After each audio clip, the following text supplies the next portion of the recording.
You lower your voice. The house feels heavy tonight. You think your baby is asleep, peacefully unaware. Your shoulders are tense. Your jaw is tight. Something unsaid hangs thick in the quiet evening air. You and your partner exchange a sharp look. You choose silence. You believe quiet is the safer choice. You tell yourself the baby is too young to understand. They are just sleeping. They cannot possibly sense this. But then the baby stirs. A soft whimper rises in the dark. You wonder if you imagine the timing. You go to the crib. The baby is wide awake, eyes searching yours, tiny body tense and restless. You rock, you shush, you try every trick you know. Nothing seems to settle the restless little body tonight. You wonder, am I doing something wrong? Is something hurting my baby that I simply cannot see? The next morning feels lighter. The tension has faded, and somehow so has the baby's own restlessness overnight.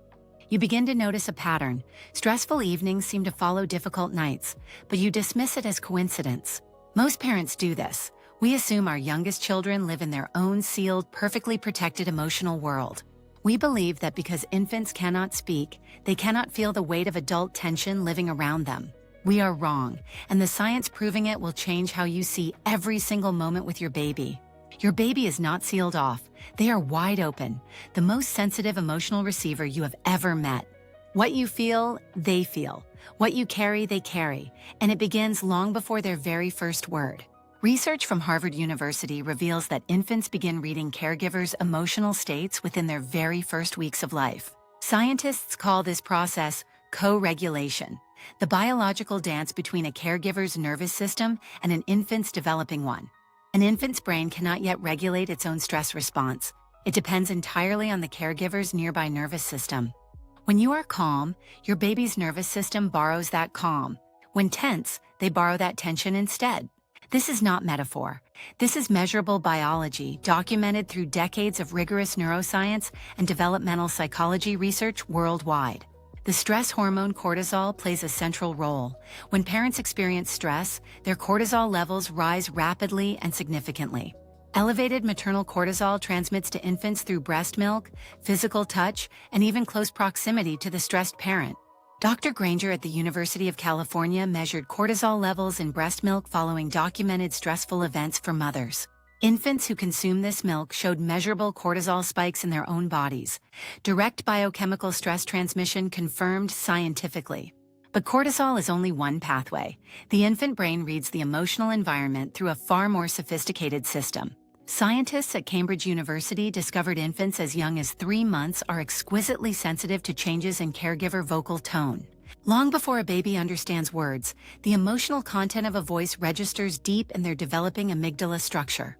The amygdala is the brain's alarm system, a small almond-shaped structure detecting threat and triggering the stress response.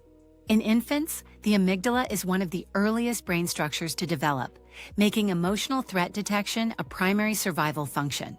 When parents speak in flat or tense tones, even quietly, the infant amygdala immediately responds with measurable activation.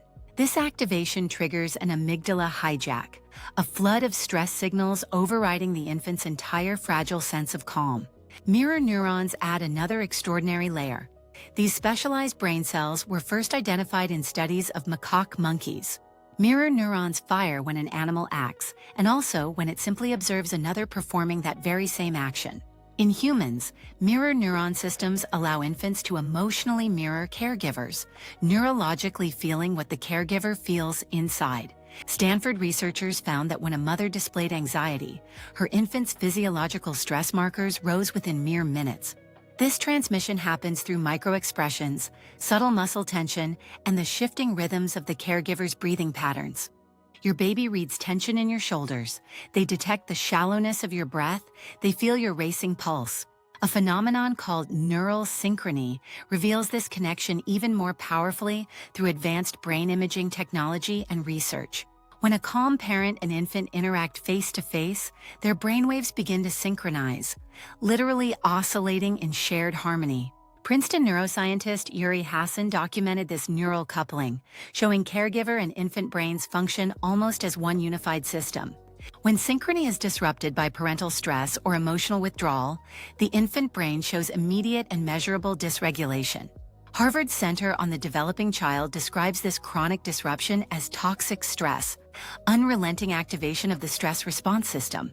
Unlike positive stress, which builds resilience, toxic stress floods the infant brain with cortisol during prolonged and damaging periods. Research links early toxic stress to reduced hippocampal volume, the brain region critical for memory, learning, and emotional regulation. The science is clear. Your emotional state is not invisible to your baby. It is their entire emotional world. To understand infant sensitivity fully, consider one of the most powerful experiments in all of developmental psychology history.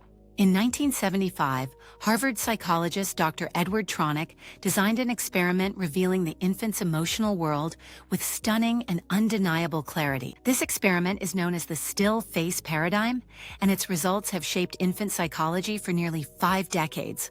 A mother and infant engage in warm, joyful face-to-face interaction, smiling, cooing, and lovingly responding to each other. Then the mother goes completely still. No smile, no response. Only a blank, flat, and expressionless face remains. Within seconds, the infant notices something is wrong. They try harder and harder to re-engage their unresponsive mother. The baby smiles more, points, reaches. Their body language becomes urgent, desperate to restore the lost emotional connection. When those attempts fail, the infant withdraws. They look away, their posture collapses, their mood physically and visibly deteriorates. Some infants cry, others go silent. A withdrawal researchers call emotional shutdown when facing relational threat and abandonment. What stunned researchers most was the speed. The infant's stress response activated within seconds of emotional disconnection from the caregiver. Your silent argument is a version of the still face. Your emotional withdrawal is felt immediately, completely, and deeply. Think of your baby's developing brain as a garden, rich with potential, dependent entirely on the conditions surrounding it. Every warm interaction is sunlight and water. Every gentle response is a seed planted in the developing landscape. This garden grows through synaptogenesis, the explosive formation of millions of neural connections during the first year of life. In the first 12 months, an infant's brain forms approximately 1 million new neural connections every single second of every day. These connections are shaped by experience. Every sound, every touch, every emotional exchange received from nearby caregivers matters enormously.